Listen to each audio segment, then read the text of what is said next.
Sabi mo sa akin na, hey, Bolda, gusto kita, may gusto ako sa'yo. What if I turned you down?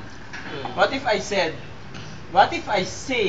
that, well, thank you for that compliment, but I really don't like you. I'm not that into you. Di ba bakit mapapaya ka? Hinan ko lang dito sa face. Pag hindi mo yung babae magpapupo sa'yo. Diba? Hindi naman yung babae magsasabi sa'yo na, uy, putang ina ka, gusto kita. Kuha mo lang bones para matagal yung set natin. Wala na, uwi na rin ako. Kaya na, mag-almusal ka muna dyan.